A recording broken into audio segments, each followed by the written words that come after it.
The best way to preserve farmland is to have profitable farmers. So everybody tries to work together to make sure the firms that create the opportunities for farmers to sell products are alive and well. You know, whether that's the poultry processors, the vegetable processors. We try to link our people to markets up and down the coast. We try to do a lot of local marketing and the boom of farmers markets. So economics and being profitable is the first way to preserve farmland.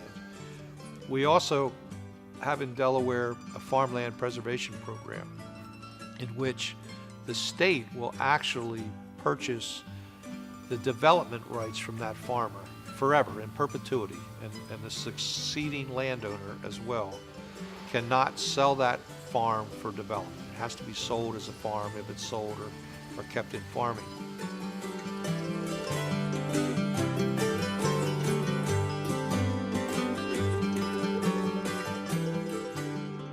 I do consider Delaware an agricultural state. About 40% of our land mass remains in farms. I think public policy that maintains farms and farm profitability is really important to our food security, to good nutrition. I have 4 grandchildren.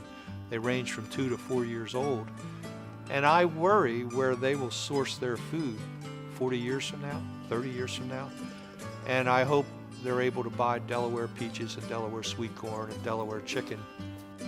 But the good news is you can go out in the countryside of Delaware and see a lot of young people that are in their first 5 years of farming that are growing vegetables or growing organic products or finding a niche that allows them to generate some income out there on the land.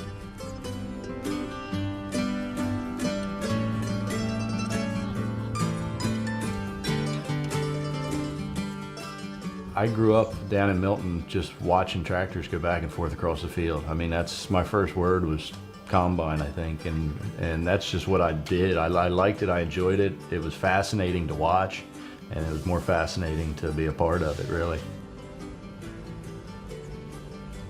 I do it because I love it. I enjoy it. And I've told people that in the past. They said, "Why do you work so hard? Do you need to take off?" And I said, "Well, if you did what you enjoyed every day, would you want to go do something else?"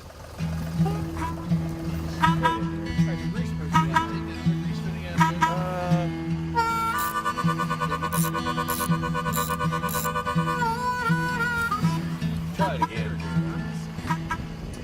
You know, there's a little bit of heartache and headache that goes along with it, but 6 days out of 7, I enjoy what we're doing. Oh, you got one? You don't have a grease circuit, do you? I like to say I do the behind-the-scenes things. I do all the bookwork, financial. I'll help them move if they're, going from one farm to the next. I check irrigation, turn the irrigations on, take them food when they're working late or if somebody doesn't have food that day.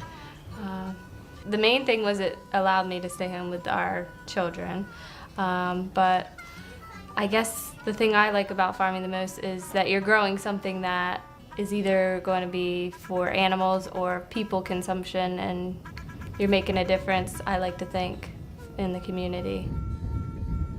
I think the common saying is, farmers get 50 chances to do it right. You farm for 50 years, you get 50 chances to do it right, and that's, you're always trying to do it better than you did last year. You're trying to catch the markets on a different swing than you caught them last year. It's just so rewarding to see what you've created every year and then harvest it and, take it to the bank.